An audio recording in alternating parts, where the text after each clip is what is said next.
Okay, I'm on here tonight trying to do a video on taking this to the extreme. This video is definitely not for the faint of heart.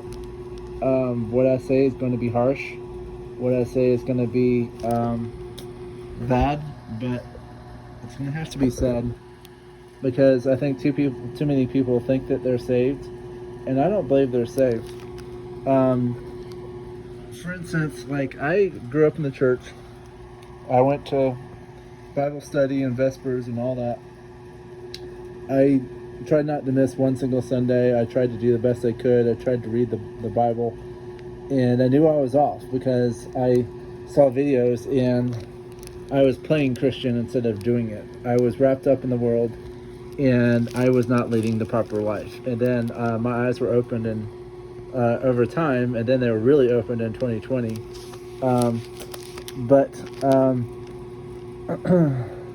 my question becomes, where do you put your trust when everyone and everything are against you? If you are left behind, if the rapture comes tomorrow and you were left behind, what would you do? And it's in so Matthew 24 and also Luke 21 says, "Take heed that no man deceive you. Many shall come in my name, saying, I am Christ, and shall deceive many. And you shall hear of war and rumors of wars," which is happening now. "That ye be not troubled, for all these things must come to pass, but the end is not yet. For nation shall rise against nation, and kingdom against kingdom," which is happening now. "There shall be famines, pestilences, earthquakes in diverse places." This is happening now. If you look on an earthquake map, this is happening now. The pestilences. If you saw all the locusts come out, like there was the 100-something year locust that came out in the Midwest. Famines have definitely hit, and we're about to enter another one. All these are the beginning of sorrows. Then shall they deliver you up to be afflicted, and shall kill you. This is happening all over Africa, all over South America. This is happening China. I mean, they're running like crazy. They're having to go underground. All over the Middle East, they're killed for what they believe. And many are killed outright. And then shall many be offended, and shall betray one another, and shall hate one another. There are many people that hate Christians outright because, oh, quit preaching at me, and blah, blah, blah. And it says, "Many false prophets shall rise and shall deceive many." I've seen a lot of these. And if you have a prophet and they get a lot of stuff wrong, don't trust them.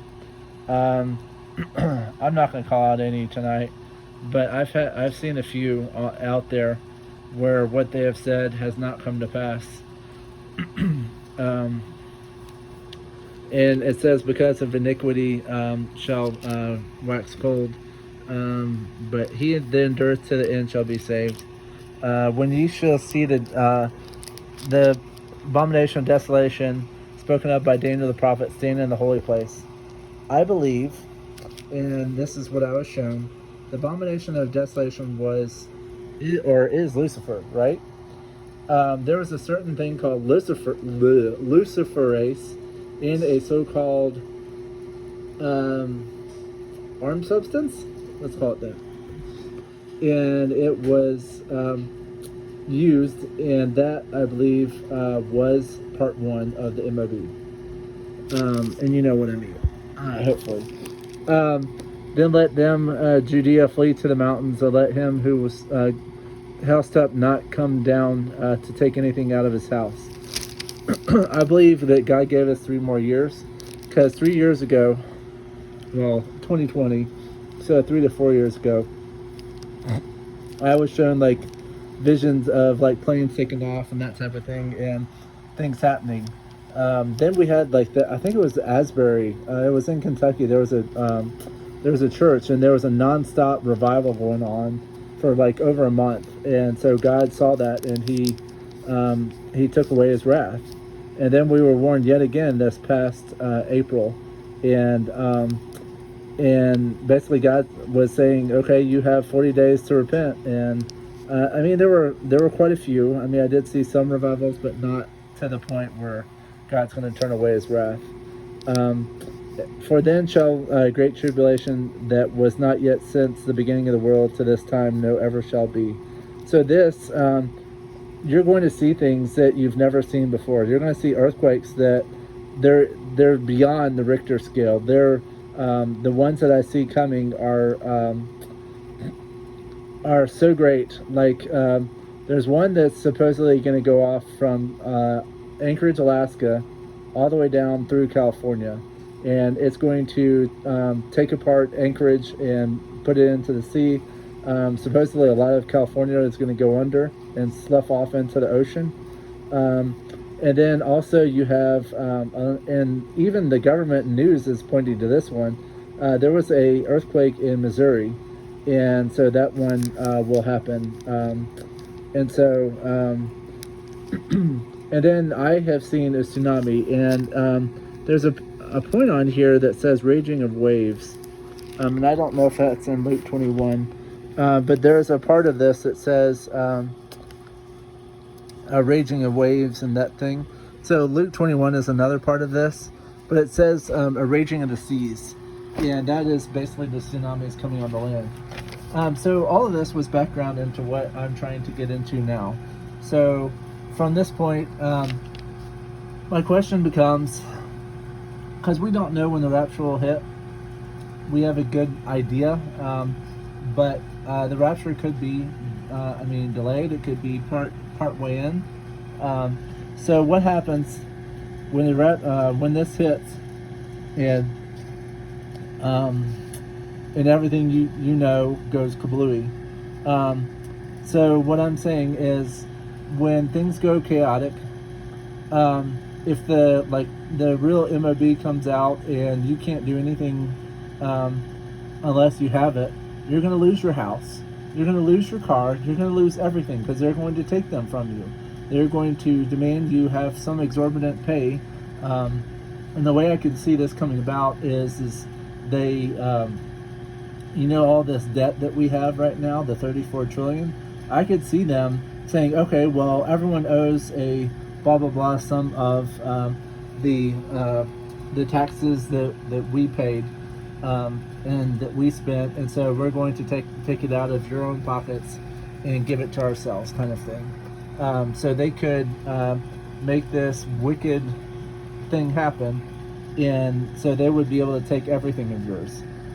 So, just imagine a scenario where you lost your house, you lost your car, and you lost everything, and basically you became homeless. So you would have to necessarily live off the land. So would you still trust God? Would you still put all of your trust in Him? How do you trust a God when you're starving, when you're attacked, when you're run out of town, lose your house and everything else? Imagine being so stinking hungry that you would do anything. You would jump into a dumpster. You would eat something that is so old and rotten, but it's like it's food. That's the kind of starvation I'm talking about. When the MOB hits, you're going to have people running after you, demanding you do things. There's going to be technologies used that have never before been seen. There's going to be used kind of like tasers, where you're hit with like this bullet taser weapon, and it's going to stop you dead in your tracks, and you're going to fall instantly to the ground. They have hidden the technology from you that could instantly take you down. They also have drones out there that are hunting you down. They will also have Nephilim who are already around you.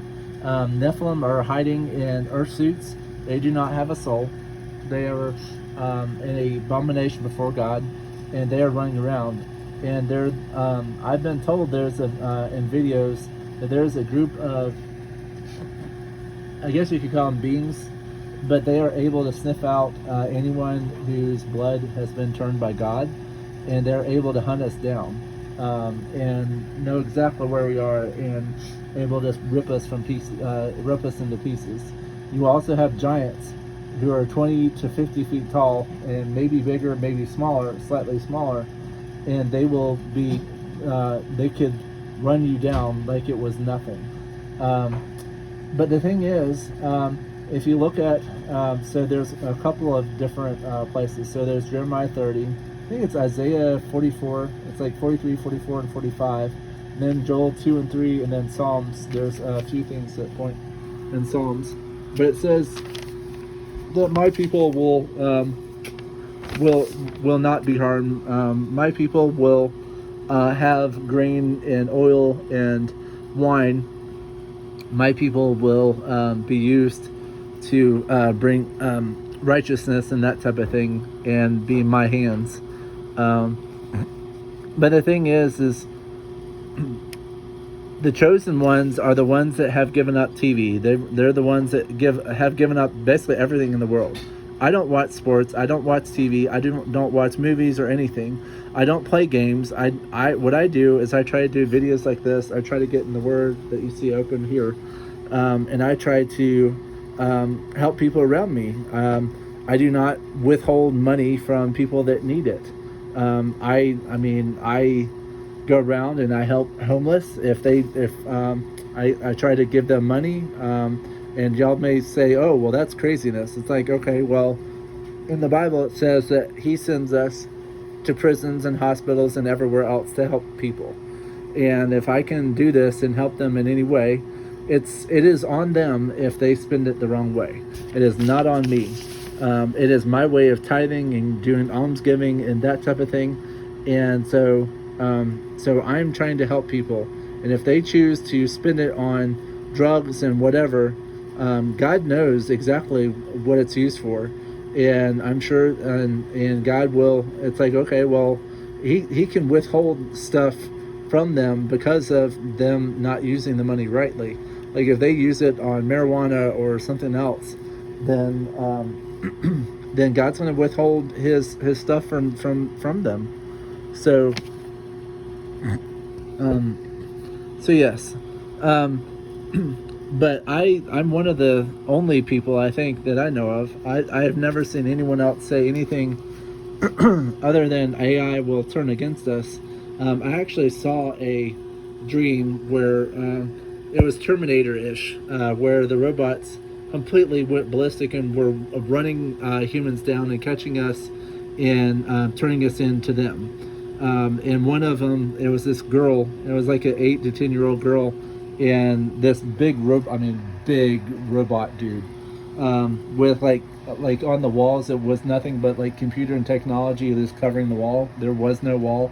It was just like lots and lots of, I can see it in my head, like computers and just electronics. And he was looking at monitors and that type of thing. And then he said, this one's different. And I think he meant that it may have been one of God's Christians kind of thing. And I don't know what that means, but they're able to know who they are. And these consciousness is, and chatbot, GPT, and all these people, they're demonic consciousnesses.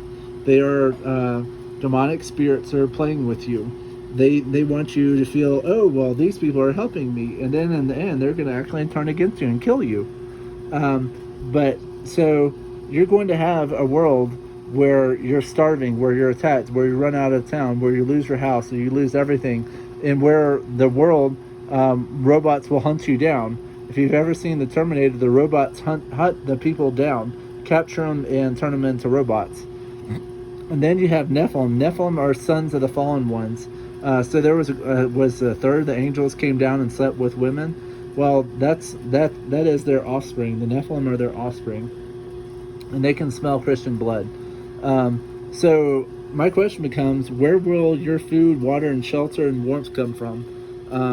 Do you have the ability to do these things? Are you so wrapped up in the world that you can't get around? Are you not in shape? Because if you're not in shape, you're going to have an even worse time, because you have lazed around and become lazy. And God actually warns against that. He says to not be gluttonous. He says to work like you're working for the Lord. He says to do that which is right in the day. So these things, I would strongly recommend you start going after these full bore. I would recommend figuring out how to forage and how to hunt. Even if you knew both of these things, if you lived in certain places like where I am, foraging and hunting would be very difficult because when I have been out on trails, I have not seen very many critters. And sadly, you may be forced to eat like pets, someone else's pets. But they're foraging. If you are in certain elevations in Colorado, you can make it in certain times of the year. There's like more food at like 8,000 feet. I've noticed there's a lot of food. So like gimble oak, you can eat serviceberry, thimbleberry, and that type of thing are things that you can eat. Do you know how to build shelter? Do you know how to build a lean-to? Can you put poles against a like a structure and make a structure where you can hang branches of twigs or leaves? You still may get wet, but at least you're creating shelter. And then in the winter time, if you're in a place where you need warmth, then how are you going to live through that? When the fire of God comes down on this earth, I mean, will you be consumed? And also, I mean, the question becomes, who do you trust? Right now, a certain, let's say, country that is eastern country that has slit eyes, I guess you could say. They've implemented a surveillance system, and the people are paid to look out after each other and go after each other. So the question becomes, who do you trust? And I mean, your own family will turn against you. Your family and friends and everyone else. I mean, it even says that friends will turn against friends, mothers against sons, and all that good stuff. So the question becomes, who do you trust? Or like, can you trust someone to a point? And it's just basically looking out and making sure that they're not going to stab you in the back, or putting yourself in a situation where you're going to trust them. But yes, the world is going to be in chaos. I mean, so this is the world that you're going to see when the tribulation truly kicks off. You're going to see a world in chaos with nukes going off. You're going to see a land devastated. There's going to be radiation from those nukes going off. There's 3 big players that you probably already know, and they are the main players that keep appearing in the news. But they all have nuclear weapons and nuclear capabilities, and so they're going, when nukes go off, they're basically they're going to be some going off like this way, and there's going to be some that go off the other way. I mean, so everyone's going to shoot everyone when the nukes go. God even says there's going to be fire from heaven. If you read into Joel, it says how there's going to be people that have fire consuming before and behind them. Then you're going to also have the locust army. That's one of the plagues. You'll have robots taking over, and then you'll also have the water disappearing and turning bitter. And this actually, one way that this happens is, I do know that tsunamis are going to hit, and that's one way water turns bitter. When you put salt water in fresh water, that water turns bitter to the point where you can't drink it. So that's one big way. And also, water will be so scarce that people will be killing each other over. Well, we're already killing each other over it, because we polluted the ever-living crap out of the water and air and everything else. So just imagine this world where all around you there's chaos, all around you there's fire and plagues and pestilences, and you're starving and needing food and trying to get food. And imagine that world. Well, if you don't have God, there is no way in hell you will ever make it. You will, I mean, just imagine your body being attacked from starvation. Imagine being like, I don't even know how long you have fasted or whatever. It may be 5 days, it may be 1 day, it may be a few hours. But imagine going several weeks without food. I mean, if you go without food, your body is going to be longing for it. And God, in Revelation, it does speak to this, where God will take away death from off of the face of the planet. So death will, so people will jump off of roofs and they'll break every bone in their body, but they'll still not be dead, because death will flee, and so this will happen during the tribulation. So there will not be an escape. And if you decide to do something stupid and try to kill yourself, then you're going to have to live with your body completely broken, and so you're going to be sitting there, a pile of mush, on the ground. So I would strongly advise you not doing that. And then imagine this. Because of all this stuff happening, imagine if you saw bodies laying dead everywhere. Because it says the fourth angel kills off a quarter of the population. So we have a little over 8 billion people. Imagine you see 1 billion people laying around dead. And then another place in the Bible, it says a third of the remaining population is dead. So you're going to see dead bodies. You're going to see like flies and other things, and just absolutely disgusting things. You're going to also see people dying of plague and famine, and you're going to also see pests like never before. You're going to see the bubonic plague and all these others.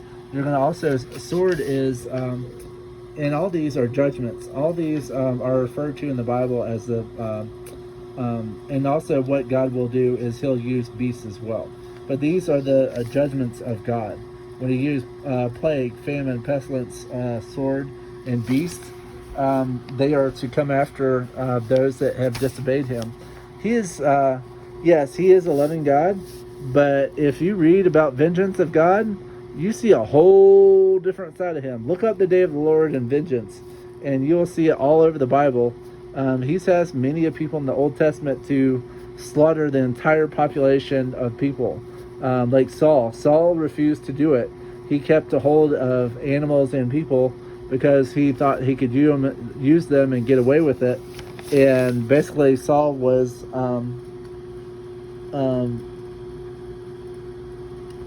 given over to his devil self, and he killed himself.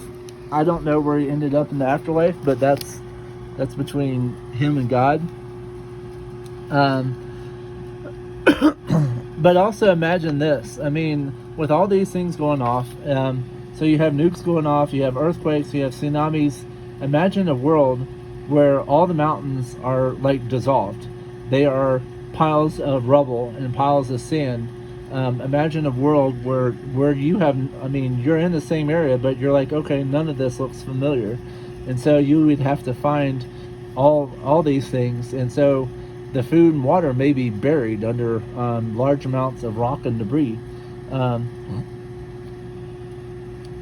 you're going to see a very unfamiliar world which you will have to live in and survive. Just hit by massive earthquakes, tsunamis, supervolcanoes, and bomb-ridden. So imagine living on a desolate wasteland like this and having to live in it. I mean, you're going to want to 100% go after the mark of the beast. And so I would strongly, and so the last part of this I'm going to do, would you trust in him and turn to him now? If you turn to him, if you look at Jeremiah 30, Isaiah 44, Joel 2 and 3, and Psalms, there are promises only to his chosen. If you claim by grace alone that you're saved, that is BS. If you hold to that demonic sacrilegious teaching, then you're not going the right way. If you hold to the commandments of God and take in every bit of the Bible and follow the Bible to a T, then you are his chosen. If you do not do this, you are not his chosen. If you use the Bible and claim, oh, well, these all of these matter to me, but then I go and sleep with my mistress, or do the wrong thing, or curse someone around me, or do some of these things, you are not chosen, and you are not his, and you are not going the right way. There are so many places in the New Testament where it speaks against people who sexual immorality, anger, malice, deceit, lying, joking, jesting. There are so many, and there's a whole long list of other things, and it specifically says these people will not enter heaven. If you are being taught that these things will enter heaven, then you need to run like hell away from that preacher right now, because you're being misled by a false teacher. And if you haven't seen, there are many preachers right now that are being called out. T.D. Jakes, Joel Osteen, Joyce Meyer, Jeffries just lost his church. Furtick and all these others are false preachers. You need to run like hell and not watch these people. There are very few people that are speaking the truth, and my job is to call people out. My job is to warn people, and you need to turn away from this evil world now. If you do not, God will leave you behind, and you will have to go through the worst thing you have ever seen and ever felt. All this stuff that I just talked about, all of this is nothing, and it even speaks to this in Luke 21 and also in Matthew 24. It says nothing like anyone has ever seen before.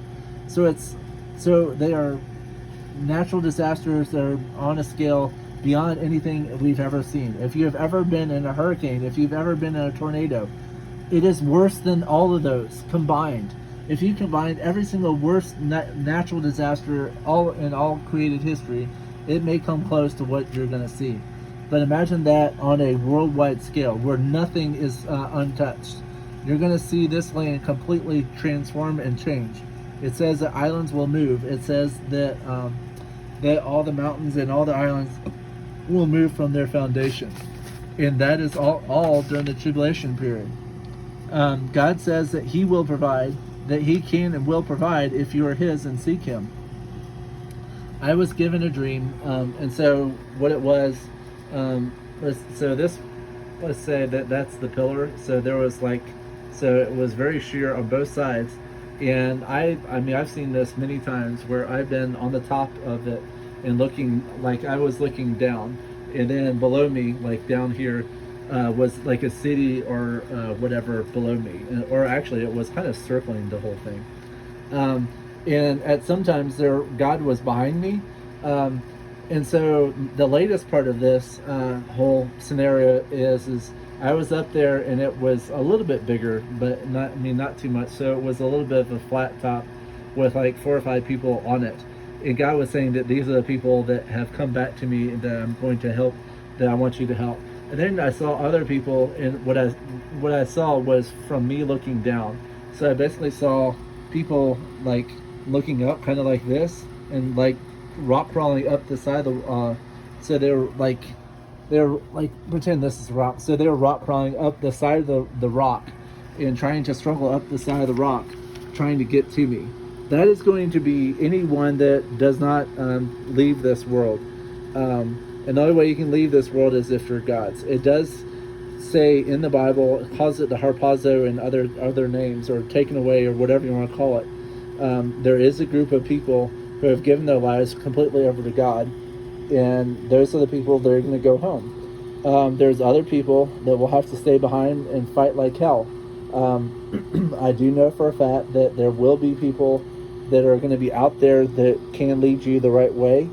And these are people that you may not be able to trust them. Well, you can trust them, but you may have a hard time trusting them, because I'm one of them. I'm going to be put in a certain place, and I'm going to help people get back to Him. And it'll be your last call. You'll be put with people, and it'll be your very last call to salvation. So either you turn right, or you're going to be left behind. So this is just, I'm trying to show you how bad it's going to get. I'm trying to get your mind focused, but I am asking you and pleading with you, turn back to Him. And if for whatever reason you are left behind, I want you to fight like hell, because the moment that you take the mark of the beast, you are condemned and going straight to hell. And hell is not this fun playground like people will have. Your flesh will be rotting, like this is my flesh, and all of it will be basically, if you've ever seen like liquids and stuff, that'll be your flesh rotting off of your bones. You will not be able to breathe. You'll be going and not be able to get a full breath. It is so dark that you will not be able to do this in front of your face. You will not be able to see.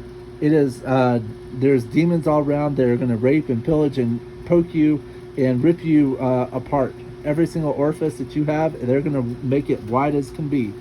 So thank you for joining me. God bless you all. Please go to him now.